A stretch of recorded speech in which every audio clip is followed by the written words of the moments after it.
우리에게 주시는 말씀 누가복음 제19장 41절에서 44절까지 있는 말씀입니다.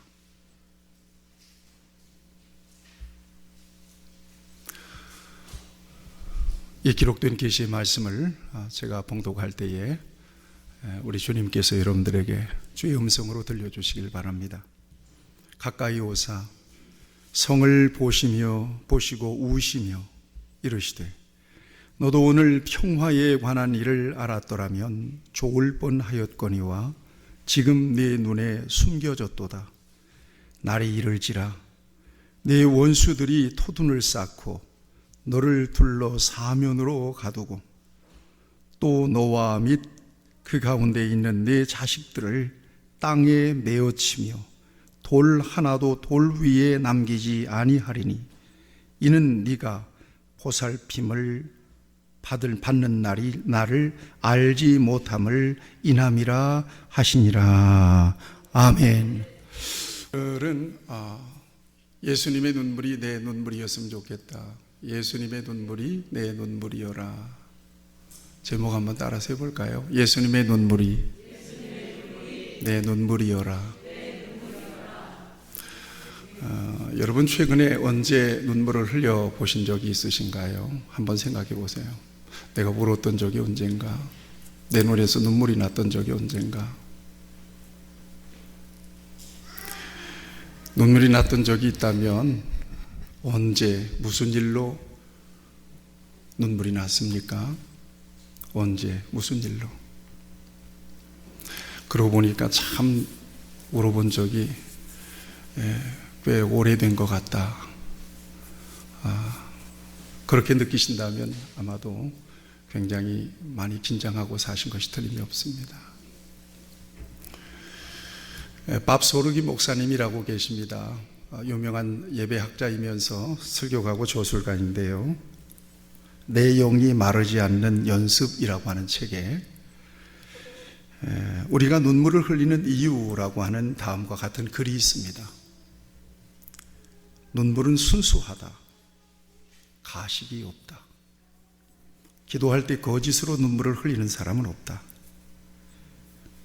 눈물은 물기 있는 언어다. 눈물은 말보다 더 많은 것을 전한다. 눈물은 마음에서 곧바로 흘러나온다. 눈물을 흘리라. 우리가 우는 이유는 두 가지다. 첫째로 소망하기 때문이고 둘째로 고통을 느끼기 때문이다. 그런 의미에서 눈물은 바람의 언어다.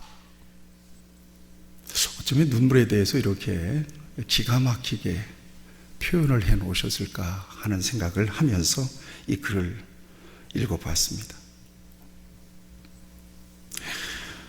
눈물에는 여러 가지 언어가 함축되어 있는 거예요. 여러분 생각해 보세요.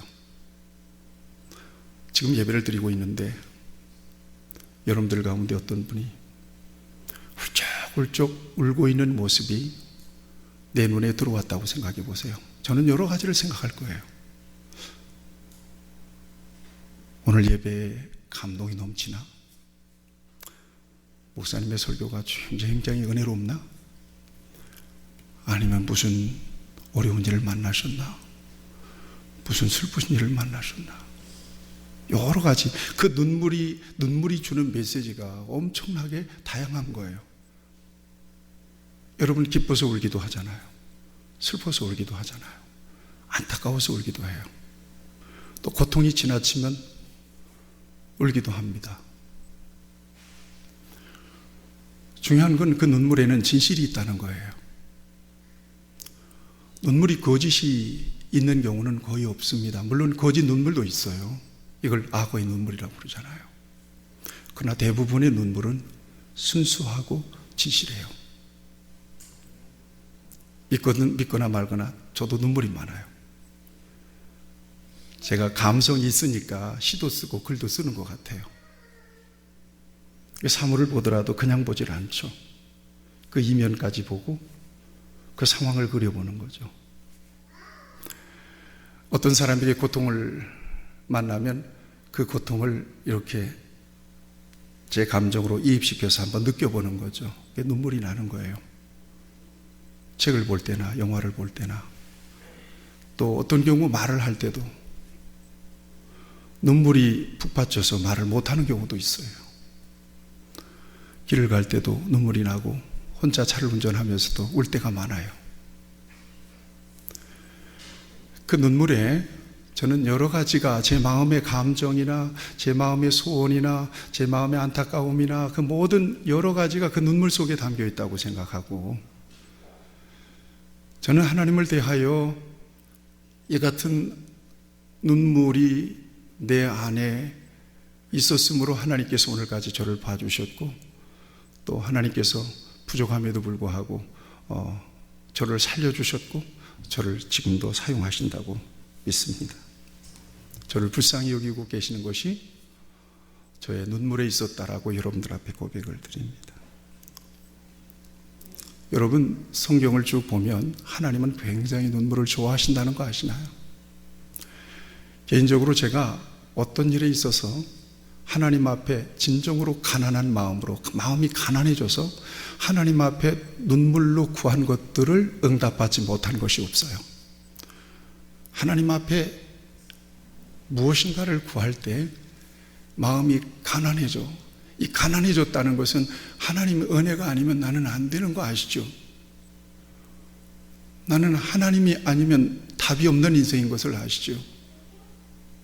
그러면서 하나님 앞에 손을 내밀고 내 심령이 가난해졌을 때 눈물이 나오거든요. 그럴 때 하나님은 움직이셔요. 여러분, 하나님이 살아계심을 믿으시나요? 하나님이 여러분들의 작은 소리까지 들으시고 여러분들의 눈물을 바라보고 계신다고 생각해 보세요.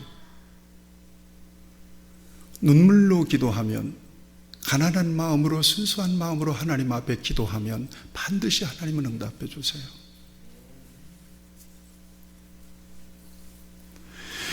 여러분, 하나님은 눈물을 좋아하세요. 또 어떤 경우 눈물에 약하신 경우도 있으세요. 눈물에 약하세요, 하나님이. 그런 면을 보이세요. 다윗도 고백해요. 내 눈물을 주의 병에 담으소서. 그러면서 하나님 앞에서 징징 짜는 거예요. 징징 짜요. 그 눈물 속에 하나님을 향한 고백이 있는 거예요. 그 눈물 속에 하나님 앞에서 회개하는 그 회개의 마음이 있는 거예요. 여러분, 밧세바를 보냈잖아요, 다윗이. 누구도 모르는 줄 알았어요. 그리고 그것이 들통날까 봐서 그 남편 우리아를 전쟁 최 전선으로 보내서 전투를 가장하고 전쟁을 가장해서 살해를 해요. 누구도 모르는 줄 알았는데 그걸 다 하나님이 보고 계셨던 거예요. 그래서 하나님이 나단 선지자를 보내요. 너 그때 그랬지? 내가 다 봤어. 어떡할래? 그러니까 하나님 앞에 다윗이 이실직고를 해요. 내가 잘못했고 내가 죄인입니다. 그리고는 그때부터 다윗이 눈물로 회개하기 시작해요. 그래서 여러분, 성경에 나오잖아요. 그의 모든 침상을 눈물로 적실 정도로 그렇게 하나님 앞에 철저하게 회개합니다. 시편 51편은 그가 그때 지은 시예요. 그때 그는 이런 고백을 해요. 하나님께서 구하시는 제사는 상한 심령이래요. 상한 심령. 마음이 상한 거예요. 하나님이요, 상하고 통회하는 마음을 주께서 멸시하지 아니하시리이다. 상하고 통회하는 마음으로 주여 그러면서 징징 짤 때, 진심으로 통회할 때 하나님은 그 심령을 외면하지 않는데요. 여러분, 히스기야 왕을 아시죠? 유다 왕 가운데서 하나님을 제법 잘 섬겼던 왕입니다. 심지어 모세가 광야에서 들었던 놋뱀, 얼마나 유명한 유물입니까? 그런데 백성들이 그 유물 놋뱀을 섬기기 시작해요. 안 되겠다 싶어서 그걸 태워가지고 완전히 가루로 만들어서 없애버리잖아요. 왜요? 하나님만 섬기도록 하기 위하여. 그런데 그가 병에 들었어요. 죽을 병에 걸린 거예요. 하나님께서 이사야 선지자를 통해서 너 침상에서 내려오지 못하고 죽을 것이니까 네 모든 살림을 다 정리해라. 유언하고 다 정리해라. 이제 곧 죽을 거니까 하고 예언을 하고 죽음을 예언하고 이사야 선지자가 나갔습니다. 그러자 히스기야가 갑자기 일어나가지고 벽에다가 얼굴을 향하고 하나님 앞에 이 왕이 우는 거예요. 하나님, 내가 과거에 하나님을 섬겼던 것을 잊었습니까? 그거 기억해 주세요. 불쌍히 여겨달라고 우는 거예요. 그러니까 하나님은 눈물이 약하시지.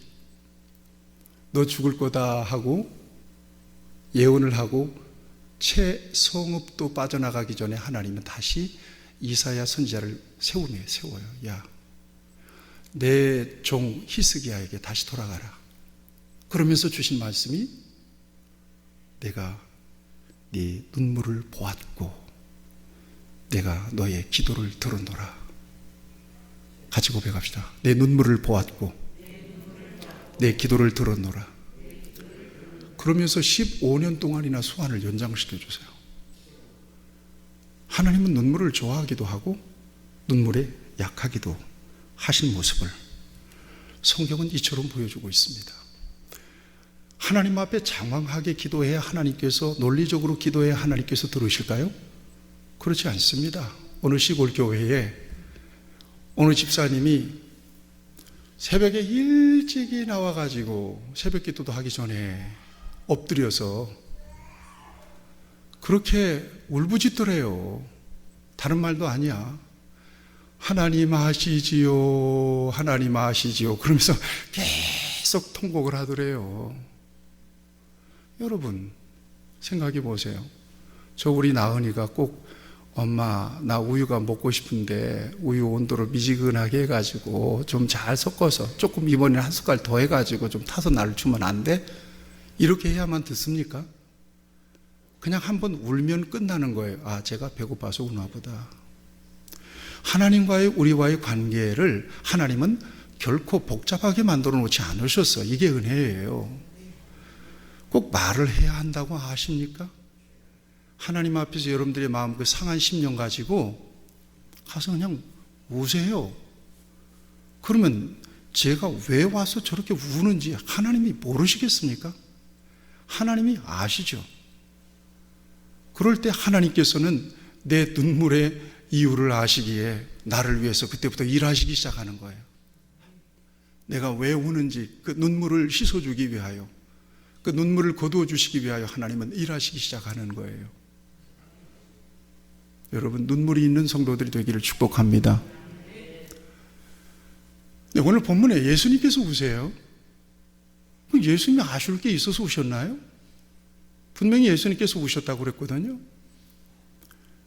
인간들, 저와 여러분들은 뭔가 아쉬운 게 있어서 고통스럽기 때문에, 뭔가 힘이 들어서 슬프기 때문에, 이별하기 때문에 그래서 운다고 하지만 예수님은 도대체 왜 우셨을까요? 오늘 저와 여러분들은 예수님의 눈물의 의미를 좀 잘 살펴볼 필요가 있겠다.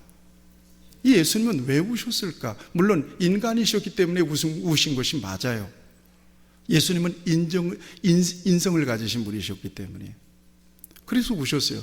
그런데 예수님이 왜 우셨을까? 성경에 보면 예수님이 눈물을 흘리신 장면이 딱 3번 나와요. 그런데 성경의 기록이 예수님의 눈물을 흘렸던 장면이 3번 기록이 되어 나오지만 예수님은 시시로 하나님 앞에 설 때마다 우셨을 거예요. 여러분 겟세마네 동산 잠시 후에 말씀드리겠습니다만 겟세마네 동산에서 예수님께서 우시는 거 보세요. 심한 통곡을 하세요. 예수님은 습관적으로 기도하셨던 분이시거든요. 밤이 맞도록 기도하시고 새벽 미명에 기도하시고 무덤덤하게 이렇게 하나님 앞에 기도했을까요? 그렇지 않죠. 예수님은 언제나 십자가를 바라보셨기 때문에, 십자가. 그렇기 때문에 예수님의 공생의 기간 동안 하나님 앞에 기도할 때 몹시 상한 심령으로 하나님 앞에 기도했을 것입니다. 그때 많이 우셨을 겁니다. 그러나 성경을 보면 공식적으로 예수님이 눈물을 흘리고 우셨다는 장면이 3번이 기록이 되는데, 그 첫 번째 장면이 바로 요한복음 11장에 나사로의 무덤 앞에서 예수님이 우세요. 나사로의 무덤 앞에서 예수님이 우세요. 무덤의 돌을 치우라는 거예요. 그리고 무덤 앞에서 예수님이 눈물을 흘리시더라. 이렇게 되어 있습니다. 예수께서 눈물을 흘리시더라. 요한복음 11장의 기록입니다. 근데 왜 우셨을까? 예수님이 나사로와 친해서, 나사로의 가족들과 친해서, 친한 친구가 죽었기 때문에, 물론 죽은 사람들 앞에 가면 눈물 나잖아요. 근데 예수님은 나사로 친한 친구가 죽었기 때문에 슬퍼서 우는 그 눈물의 의미를 초월해서 예수님의 그 같은 눈물에는 굉장히 중요한 의미를 담고 있어요. 그래서 왜 예수님이 우셨을까? 나사로의 무덤 앞에서. 이 요한은요, 바로 예수님이 우셨다는 그 귀절, 다음 귀절에 예수님이 우신 이유를 이렇게 말씀하고 있습니다. 보라, 그를 어떻게 사랑하였는가. 그러니까 예수님의 무덤, 나사로의 무덤 앞에서의 눈물은 누구를 사랑하신 눈물이에요? 나사로를 사랑하시고 그의 가족들을 사랑하신 눈물이었던, 사랑의 눈물이었던 것입니다. 그런데 예수님이 나사로를 사랑하고 그의 가족들만을 사랑해서 우셨다고 그러면 뭔가 그 눈물의 의미를 굉장히 좁게 생각한 거예요. 사람의 죽음이 왜 왔어요? 뭐 때문에 왔죠? 죄악 가운데 왔어요. 죽음으로 인한 슬픔은 왜 온 거예요? 죄악 가운데 온 거예요. 근본적으로 나사로의 죽음 앞에서 예수님께서 눈물을 흘리신 것은 죄로 인하여 죽을 수밖에 없고 죽음의 고통과 괴로움에 갇혀있는 인간들을 바라보시며 사랑하시는 눈물이셨던 것입니다. 다시 말하면 저와 여러분들을 향한 눈물이었던 것입니다. 슬픔을 당한 사람에게 가장 큰 위로는 눈물입니다. 저는 그걸 경험합니다. 무슨 말을 하겠어요? 자식이 죽었는데 내가 자식의 의미를 신학적으로 설명한들 그분이 위로가 되겠습니까? 자, 성경을 펴보세요. 죽은 이후에는 영생이 있습니다. 이런 얘기는 그건 필요 없는 거예요. 사실은 필요 없다기보다 정말 상황에 맞지 않는 그런 일들입니다. 같은 마음으로 슬퍼해 주는 거예요. 그래서 성경은 따라하세요. 우는 자들로 함께 울라. 우는 자들로 함께 울래요. 우는 자들로 함께 울어주래요. 눈물이 없는 세상에서 지금 저와 여러분들이 살아가고 있습니다. 특별히 동정의 눈물이 없어. 동정하지 않습니다. 저 사람 안타까운 일을 만나면 저 사람이 이리 집에 나하고는 무슨 상관이 있어? 이렇게 생각하는 세대 속에서 지금 저와 여러분들이 살아가고 있습니다. 근데 예수 믿는 저와 여러분들은 그러지 말아야 됩니다. 무슨 일을 만나도 여러분 생각하세요. 지금 러시아와 우크라이나가 지금 전쟁하고 있잖아요.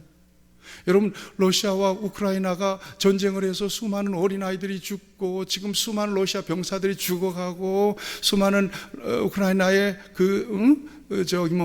젊은이들이 다 죽어가고 그 엄청난 건물들이 폐허가 되고 대통령이 총을 갖고 나서고 대통령 영부인이 군복을 입고 총을 갖고 나서고 이런 상황을 보면서 여러분, 그건 뭐 우리나라와 나와 전혀 상관없는 일이니까 하고 그렇게 여러분들이 그렇게만 생각하고 계신다면 여러분들은 진정한 그리스도인이 아니죠. 여러분 새벽마다 하나님 앞에 기도하는 것은 그 기도의 제목, 하나님 우크라이나의 전쟁을 막아주세요. 그 고통 속에서 신음하는 그들을 하나님께서 돌아보세요. 세계적으로 유일한 분단 국가가 우리나라입니다. 여러분, 북한의 실상이 잘 드러나지 않아서 그렇지만 저 북녘 땅은 산 지옥과 같은 곳입니다.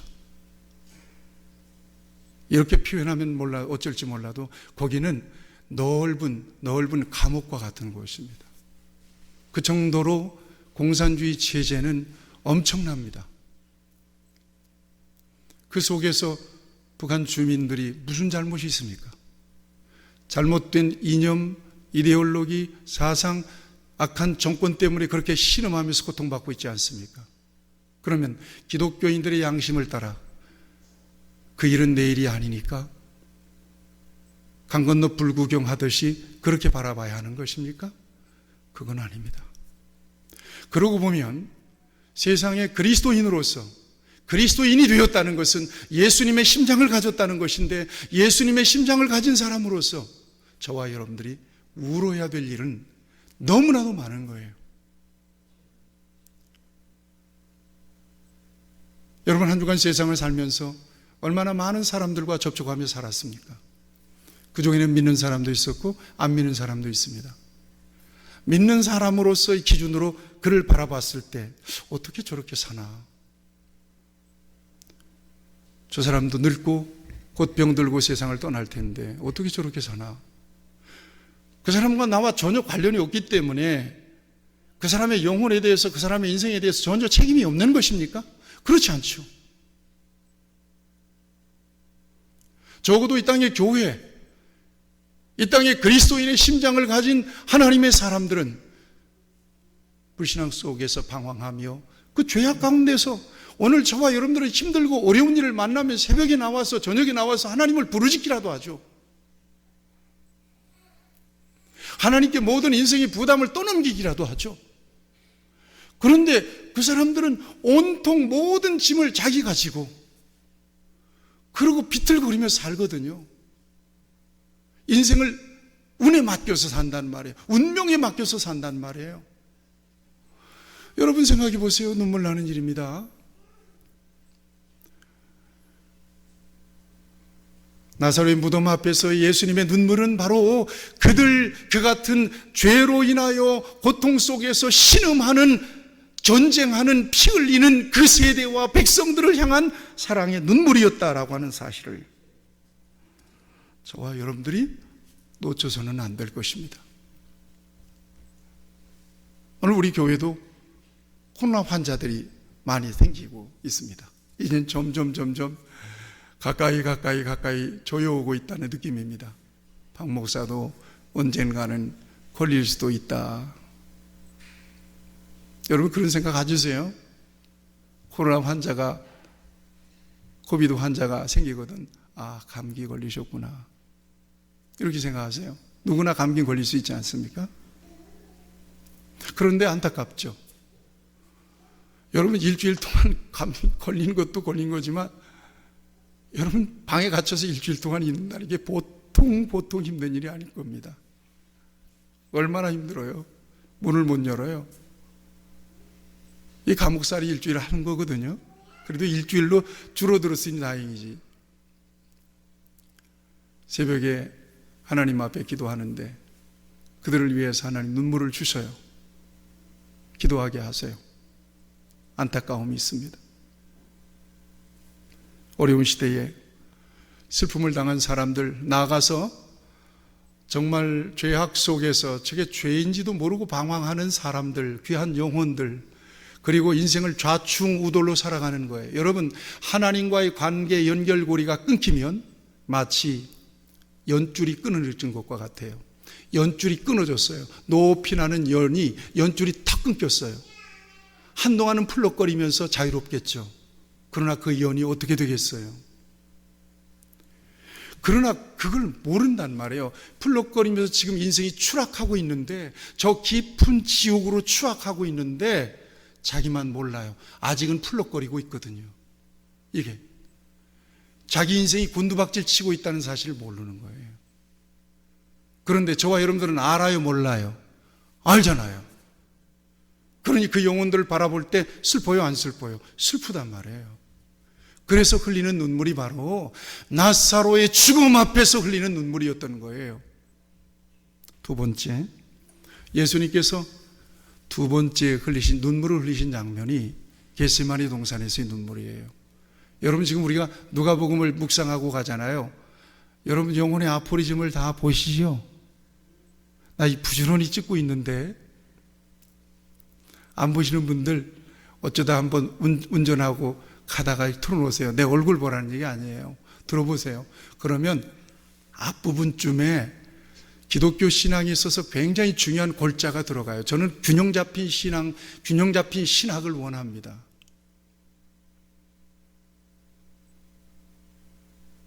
그냥 틀어놓고 잠잠히 가보세요. 그러면 뭔가 계속 듣다 보면 뭔가 여러분들에게 줄거리가 생길 겁니다. 아, 우리가 믿는 건 이런 거로구나. 우리가 바라보는 것은 이런 거로구나. 복음은 복잡하지 않습니다. 굉장히 단순하거든요. 아주 단순하거든요. 그런데 단순한 걸 못 잡고 복잡한 것들을 진리처럼 잡으려고 하는 그런 속성과 본능이 저와 여러분들에게 있어요. 눈에 보이는 것들, 우선 이익이 오는 것들, 이런 것들을 붙잡으려고 해요. 그거 아니에요.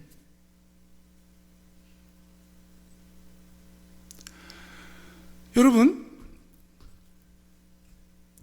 겟세마네 동산에서 우리 예수님께서 우셨어요? 누가복음 22장 44절을 보면 이렇게 기록하고 있지 않습니까? 예수께서 힘쓰고 애써 더욱 간절히 기도하시니, 여기 예수님의 기도를 수식하는 말이 얼마나 많아요. 힘쓰고 애써 더욱 간절히.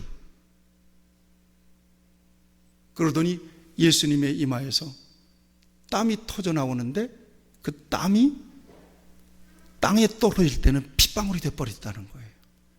모세혈관이 터져버린 거예요. 예수님께서 얼마나 간절하게 기도했던지 모세혈관이 터졌어요. 여러분, 이때 예수님의 겟세마네 동산에서의 기도의 장면을 히브리서 기자는 이렇게 기록하고 있습니다. 그는 육체에 계실 때 자기를 죽음에서 능히 구원하실 이에게 심한 통곡과 눈물로 간구와 소원을 올렸고 우셨다는 거예요. 심한 통곡과 눈물로 간구와 소원을 올렸고 그의 경건하심으로 말미암아 들으심을 얻었느니라. 이게 예수님의 겟세마네 동산에서의 기도의 장면을 히브리서 기자는 이렇게 잡아서 증거해 주고 있습니다. 다시 말하면 복음서를 보면 예수님께서는 힘쓰고 애써 더욱 간절히 기도하시니 땀방울이 떨어지는 핏방울이 되었다. 눈물의 장면이 없잖아요. 그런데 히브리서에서는 심히 통곡하고 눈물로 호소했다는 거예요. 언제? 겟세마네 동산에서. 여러분, 예수님의 이 같은 눈물은 어떤 눈물일까요? 왜 그렇게 우신 거죠? 겟세마네 동산에서 예수님이 울면서 하나님 앞에 올려드린 기도는 어떤 거예요? 하나님 아버지요? 이 잔을 내게서 어떻게 하게 해달라고? 지나가게 해 주십시오. 그 잔이라고 하는 것은 어떤 잔이에요? 다른 잔이에요? 쓴 잔이에요? 쓴 잔이에요. 그 잔을 의미하는 건 뭐예요? 예수 그리스도의 십자가예요. 이제 앞으로 주님은 십자가를 보고 있는 거예요. 할 수만 있으면, 인성을 가지신 예수님은 할 수만 있으면 이 십자가를 피하고 싶은 거예요. 근데 여러분 생각해 보세요. 예수님이 십자가를 질 이유가 있나요? 십자가는 누가 지는 거예요? 죄인이 지는 거지. 그런데 예수님은 분명히 죄가 없으시다고 말씀하고 있잖아요. 예수님은 분명히 죄가 없으시다고 말씀하고 있잖아요. 그런데 예수님은 왜 십자가를 져야만 했습니까? 왜 십자가를 져야 했기 때문에, 그 고난의 순잔 때문에 이처럼 심한 통곡과 눈물로 아버지여, 할 수만 있다면 이 잔을 내게서 지나가게 해주십시오라고 그렇게 호소하며 눈물을 흘리셨어야 했을까요?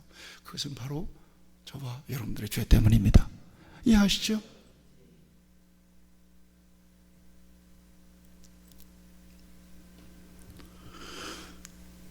저와 여러분들의 죄 때문에 예수님은 그렇게 절규하시면서, 통곡하시면서, 눈물을 펑펑 흘리시면서 기도하셨던 것입니다. 그리고는 최종적으로 하나님이 원하시는 일이 그 일이라면 나의 원대로 마시고 아버지의 원대로 하십시오 하고 담대하게 일어나잖아요. 여러분, 옛날에 멜 깁슨이 만든 패션 오브 크라이스트를, 여러분들 그 장면을 기억하실 겁니다. 맨 처음 장면이 어떤 장면이에요? 바로 그 겟세마네 장면이에요. 하나님 앞에서 심하게 통곡하잖아요. 그리고 예수님이 딱 기도의 자리를 털고 일어나는 장면이 바로 내 뜻대로 마옵시고 아버지의 원대로 모든 자신의 의지를 하나님께 커미트, 완전히 위탁해버리고 담대하게 일어나시잖아요. 그리고 십자가의 고난을 다 받으세요. 그리고 십자가에서 운명하실 때, 여러분 그 장면 기억하세요? 운명하실 때 하늘에서 뭐가 떨어지나요? 눈물이 한 방울이 툭 떨어지잖아요. 이게 누구의 눈물이었어요? 이게 하나님의 눈물이었어요. 사랑하는 여러분, 기억하셔야 돼요. 하나님이 저와 여러분들이 죄악 가운데 있을 때 우리 예수님은 통곡하실 수 있다는 것을 아셔야 돼요. 저와 여러분들이 죄악 가운데 있을 때 예수님은 겟세마네 동산에서와 같이 통곡하신다. 성경 히브리서에서는 이렇게 말씀하세요. 예수 믿는 저와 여러분들이라도 한 번 비춤을 얻고 하늘의 은사를 맛보고 성령에 참여한 바가 되고 하나님의 선한 말씀과 내세의 능력을 맛보고 타락한 자들은, 무슨 얘기입니까? 교회에서 은혜 받았어요, 성령 받았어요, 예수님을 믿는다고 고백했어요. 그런데 타락한 자들은 다시 새롭게 하여 회개케 할 수 없나니. 그 정도로 왜 회개를 못하겠어요? 회개하고 돌아오면 되는 거지만 그 정도로 회개가 어렵다는 거예요. 믿다가 타락한 자들은요,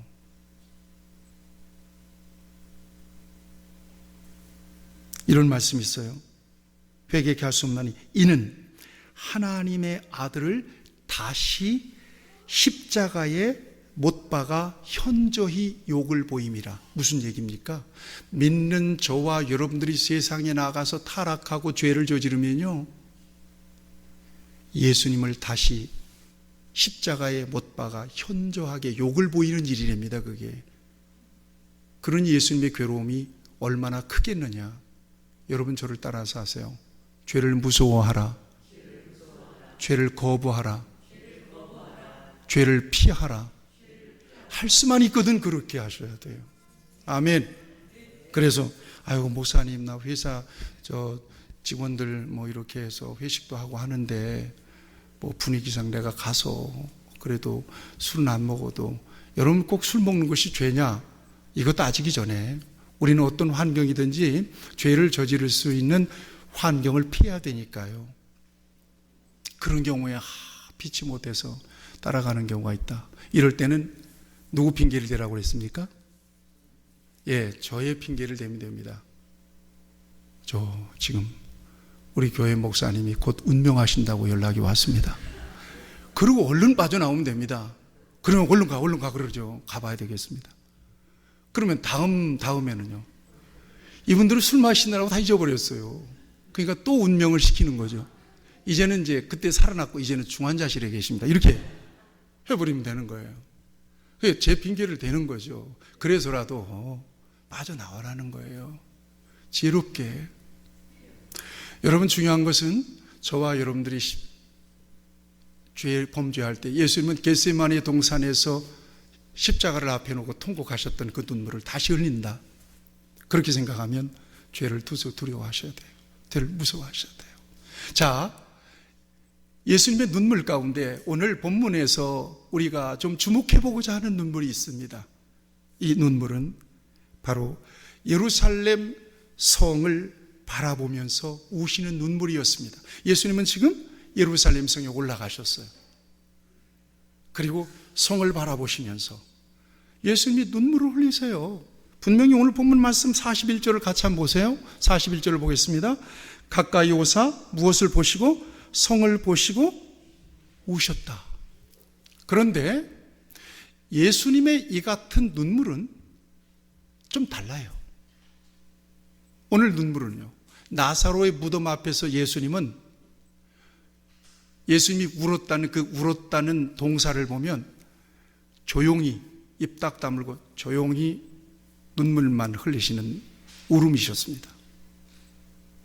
여러분 참 묘하지 않습니까? 우리 애를 키우는데 첫째는 소리를 내서 울고 둘째는 소리 없이 울어요. 그 눈물이 굉장히 인상이 남는 눈물이에요. 조용하게 뭔지 모르겠어요. 눈물을 쭉쭉 흘리는 거예요. 아무 말 없이. 예. 그런데 예수님께서 오늘 이 예루살렘 성을 바라보시면서 우는 이 눈물은요, 소리를 내서 우는 눈물이에요. 동사가 소리를 내서 운다. 그리고 소리를 내서 울되 뭔가를 자꾸 말씀하시면서 우는 거예요. 여러분 장례식장에 가면 그런 경우 있잖아요. 이를테면 언니가 돌아가셨어.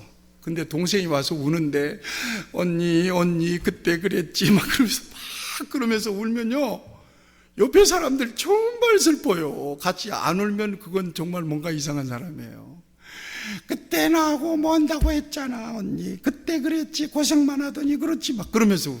이번에 그 사모님 장례식 치르는 데 갔는데 저는 항상 염할 때 봐요. 조금 입관 예배를 드리기 전에 좀 일찍 가서 염 몇 시에 합니까? 그래서 입관 몇 시에 합니까? 그럼 꼭 그 시간에 가서 봐요. 보면 느끼는 게 굉장히 많아요. 아무것도 없어요. 근데 사랑하는 사람들이 훌쩍훌쩍 울어요. 어떤 사람들이 눈물이 북받쳐서 우는가? 그분에게서 배웠던 사람이 아니에요. 가르침을 받았던 사람이 아니에요. 이번에도 그걸 느꼈어요. 그러나 그분에게서 뭔가 사랑의 스토리가 있는 사람이 울더라고요. 어떤 장로님 한 분이 오셨어요. 그 목사님이 그 장로님을 그렇게 소개해요. 여보, 죽은 당신한테 그러네. 여보, 당신이 이 장로님 제일 좋아하셨지. 그런데 그 장로님이 그냥 폭풍 눈물을 흘리는 거예요. 그 스토리, 여러분 스토리를 만드셔야 돼요. 여러분, 제가 하나님 앞에 먼저 가게 되면 여러분들이 제가 했던 설교 기억 안 날 겁니다. 제가 가르쳤던 말씀 기억 안 날 겁니다. 그렇지만 박 목사가 희생적으로 사랑으로 이렇게 섬겼던 그런 어떤 그 흔적들을 끝나풀을 하나 가지고 여러분들이 아마 눈물을 흘리게 되겠죠. 여러분 피차 우리가 다 그래요. 다 그런 스토리가 필요해요. 여러분, 우리 예수님이 왜 우리에게 눈물을 흘리게 만드시죠? 예수님의 말씀이 너무 거룩하고 좋았기 때문입니까? 그렇지 않습니다. 그러나 십자가를 바라보면 뭐가 느껴져요? 당장에 나 같은 죄인을 구원하신 예수님의 사랑이 전해지는 거예요. 거기에서 눈물이 터지는 거지. 예수님의 사랑 때문에 하나님 앞에 저와 여러분들은 부복하는 거죠. 우리 설교 시간이지만 우리 옆에 분들 한번 축복하세요. 당신을 사랑합니다.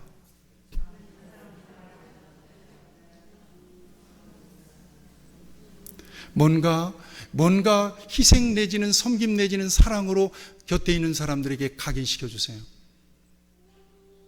혹 이별하더라도 내가 가르쳤던 거 생각 안 나요?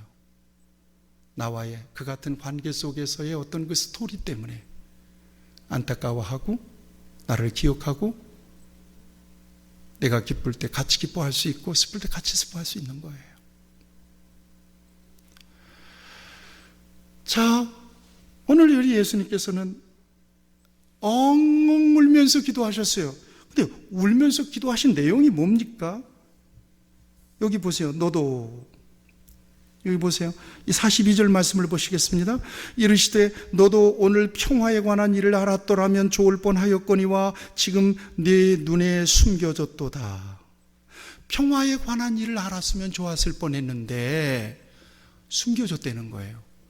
그러니까 여러분들이 기억하기는 평화에 관한 일, 그 다음에 숨겨졌다.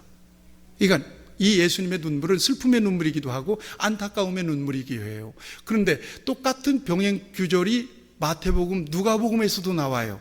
거기는 조금 더 장황하게 예수님의 눈물을 흘리면서 했던 말을 풀어놓으셨어요. 예루살렘아 예루살렘아 네가 암탉이 병아리 품듯 너를 품으려 한 것이 몇 번이더냐. 너도 오늘 평화에 관한 일을 알았더라면 좋을 뻔하였거니와 지금 네 눈에 숨겨졌도다. 그러면서 하면서 웃은 거예요. 이름을 부르면서 예루살렘아 예루살렘 부르는 거예요. 그렇게. 그러면 여러분 생각해 보세요. 평화에 관한 일, 예루살렘이라고 하는 말은 살렘 그러면 뭐가 생각이 나요? 샬롬이라는 말이 생각이 나죠. 제가 여러분들에게 아침마다 문자 보낼 때 샬롬 그러잖아요. 여러분들의 평강이 있으리 바랍니다. 샬롬, 그러니까 예루살렘은 평화의 도성이라는 의미예요. 왜 평화의 도성이 됐을까요? 예루살렘에 성전이 있었기 때문이에요. 성전은 뭐 하는 곳이죠? 예배하고 제사하는 곳이에요. 하나님을 만나는 곳이에요. 그래서 평화예요. 평화라고 하는 것은 조용하고 근심이 없는 상태가 평화가 아니라 하나님을 만나서 하나님과의 관계가 회복돼야 오는 평화예요. 아멘. 예수님 안에서만 그래서 진정한 평화가 있는 거예요. 그런데 예수님 안에서만 진정한 평화가 있는데 지금 평화의 도성인 예루살렘이, 평화라고 하는 이름을 가진 예루살렘이 지금 누구를 거부하고 있어요? 예수님을 거부하고 있는 거예요. 그러니까 예수님이 우는 거예요. 평화에 관한 일을 너희가 알았으면 좋았을 것을. 이것은 무슨 얘기야? 내가 누구인지를 알아서 나를 믿어서 네가 하나님과의 관계가 회복되어서 진정한 평화를 누렸으면 좋았을 것을 이걸 너무 모르고 있구나. 그러면 예수님의 이 같은 기도는 누구를 향한 기도겠어요? 평화의 주가 되시는 예수님을 모르고 세상에서 방황하는 사람들, 영혼들, 세상에서 평화에 관한 하나님과의 관계가 회복되어서 구원받고 하나님과의 관계가 되어서 정말 하나님 아버지하고 하나님을 부를 수 있는 이런 평화에 관한 일을 모르고 구원받지 못하고 하나님을 만나지 못하고 예수님을 믿지 못하고 방황하는 영혼들을 향한 눈물이었던 거예요. 어떻게 우셨다고요? 예루살렘아 예루살렘. 오늘 이 가운데도 오랫동안 방황하다가 하나님의 전에 나온 사람도 있습니다. 하나님께서 그 이름을 부르며 주님께서 그 이름을 부르며 울었지 않겠어요? 아무개야 아무개야 상기야 상기야 네가 평화에 관한 일을 알았으면 좋았을 것을 네 눈에는 가려져 있구나 그러면서 우셨어요. 여러분들의 가족 가운데 아직도 주님을 만나지 못한 자들 위하여 때문에 예수님은 지금도 그들의 이름을 부르며 울고 계시다고 생각해 보세요. 이 눈물이 바로 예수님의 눈물이었고 이 눈물이 바로 오늘 본문에서 우리에게 증거하는 예수님의 눈물이었던 거예요. 예루살렘을 바라보시는 눈물이었어요. 그런데 평화에 관한 일 가려졌어. 예수님을 외면하고 있어. 믿음을 거부하고 있어. 교회를 거부하고 있어. 신앙을 거부하고 있어. 이들을 향하여 우리 주님이 눈물을 흘리시는데 그들의 영혼이 불쌍한 것입니다. 왜 불쌍하느냐? 여러분, 주 70년에 예루살렘이 멸망당해요. 로마의 디도 장군을 통해서 완전히 돌 하나의 돌도 남지 않고 다 폐허화되어 버리고 황폐화되어 버렸어요. 그래서 예루살렘 거민들, 이스라엘 백성들이 세계 각지로 흩어져 디아스포라가 됐잖아요. 예수님이 그 같은 예루살렘의 멸망을 바라보시는 거예요. 그리고 예루살렘의 멸망과 더불어서 평화에 관한 일을 거부하고 예수를 거부하고 믿음을 거부하고 구원을 거부하고 하나님의 부르심을 거부하는 영혼들이 어떻게 될 것인가를 말씀하시면서 예루살렘 멸망과 접목을 시켜놨어요. 이 말씀이 바로 오늘 44절 말씀입니다. 같이 한번 읽어보겠습니다. 시작. 또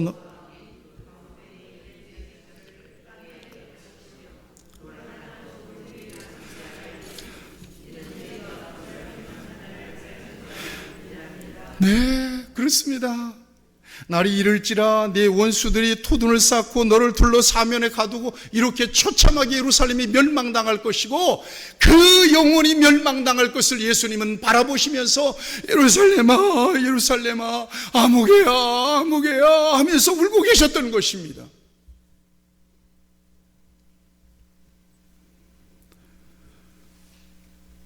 불신앙의 결과는 멸망입니다. 이 멸망을 피할 수 있는 사람은 아무도 없습니다. 이 순간에도 임박해 있는 영원한 심판을 향해서 치닫고 있는 수많은 영혼들이 있습니다. 그들은 예수님의 눈물입니다.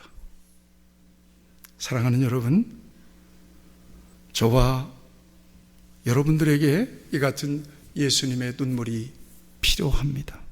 예수님의 눈물이 우리의 눈물이 되어야 될 이유, 우리 불신 가족, 우리 불신의 현 형제와 이웃들, 우리의 친구들, 그들은 예수님의 눈물이 되고 있다고 생각하면 오늘 이 예수님의 눈물은 누구의 눈물이 되어야 되겠느냐 하는 것입니다. 우리 예수님께서 말씀하십니다. 성경은 말씀하고 있습니다. 내 형제, 골육, 친척을 위하여서는 그 자신이 저주를 받아 그리스도께서 끊어질지라도 내가 원하는 바로다. 그는 불신 영혼들을 향하여 이렇게 스스로를 다짐하고 있습니다. 시편 126편에 보면 눈물을 흘리며 씨를 뿌리는 자는 기쁨으로 거두리로다. 울며 씨를 뿌리러 나가는 자는 기쁨으로 그 단을 가지고 돌아오리라. 적어도 지금 나와 함께 살고 있고 내 주변에 있는 불신 영혼들에 대해서 내가 하나님 앞에서 할 말이 있으려거든. 적어도 하나님은 당신을 사랑해. 하나님 너를 사랑해. 하나님은 당신을 위해서 울고 있을 거야. 나도 기도할 때마다 당신의 영혼을 바라보며 울고 있지. 예수님 믿기를 바래. 하나님은 당신을 사랑해. 적어도 펑펑 폭풍 눈물, 예수님처럼 폭풍 눈물은 안 흘리더라도 눈물이 그렁그렁 맺혀서 그 영혼을 바라보며 진실한 도전을 줄 수 있어야 됨을 믿어요. 그래야 그 영혼에 대한 나의 책임을 받을 수 있다고 저는 믿습니다. 지금은 사순절입니다. 오늘 저와 여러분들, 우리 교회가 이 같은 영혼을 바라보며 흘리시는 예수님의 눈물을 소유하는 그런 은혜가 있기를 축복합니다. 기도하십시다. 오늘 이 말씀을 기억하시면서 여러분 잠시 기도했으면 좋겠습니다. 우리 주변에 정말 예수님께서 그 이름을 부르면서 아무개야 아무개야 눈물을 흘리시는 영혼들이 있습니다. 진정 그 영혼들을 향한 예수님의 눈물을 저와 여러분들이 기억한다면 오늘 저와 여러분들은, 예수님의 심장을 가진 저와 여러분들은 그 귀한 영혼들을 바라보며 얼마나 눈물을 흘리고 울고 있는지 오늘 우리 자신들을 돌아보며 하나님 앞에서 그 영혼들을 부르며 잠시 기도할 수 있으면 좋겠습니다. 기도하십시다.